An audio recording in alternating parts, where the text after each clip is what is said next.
Hello friends, welcome to my channel. మనం అప్పుడప్పుడు ఇంటర్నెట్కి కనెక్ట్ అవుతూ ఉంటే your DNS server might be unavailable అనే ఎర్రర్ వస్తుంది. సో ఈ ఎర్రర్ని ఎలా రిజాల్వ్ చేసుకోవాలో ఇప్పుడు మీకు చూపిస్తాను. ఇంటర్నెట్లో చాలా మెథడ్స్ ఉన్నాయి, కానీ మెయిన్గా మీరు చేయాల్సింది ఏంటంటే మీరు మీ డీలింక్ రౌటర్కి లాగిన్ అవ్వండి. సో 192.168.0.1 అనే ఐపీ అడ్రస్తో లాగిన్ అవ్వండి. యూజర్ నేమ్ వచ్చేసి అడ్మిన్ అండ్ పాస్వర్డ్ ఎంటీ. ఒకవేళ మీరు ఏదైనా స్పెసిఫిక్ పాస్వర్డ్ పెట్టుకుంటే ఆ పాస్వర్డ్ని మీరు ఎంటర్ చేయండి. లాగిన్ అవుతున్నాను. లాగిన్ అయిన తర్వాత మీరు కిందికి స్క్రోల్ చేస్తే ఇక్కడ చూడండి, మీకు yandex.dns అని కనిపిస్తూ ఉంది కదా, దీన్ని మీరు క్లిక్ చేయాలి. దీంట్లోనే మనకు కంప్లీట్ సెట్టింగ్స్ అన్నీ కూడా ఉంటాయి. సో దీంట్లో సెట్టింగ్స్ ఉంది కదా, సెట్టింగ్స్ని క్లిక్ చేయాలి.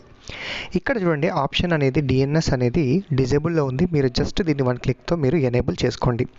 ఇది ఎనేబుల్ చేసుకున్న తర్వాత మీరు మీ ల్యాప్టాప్ని రీస్టార్ట్ చేసి కనెక్ట్ చేసుకుంటే ఆఫీస్ ల్యాప్టాప్ కానీ ఇంకేదైనా కానీ ఈజీగా కూడా కనెక్ట్ అవుతుంది.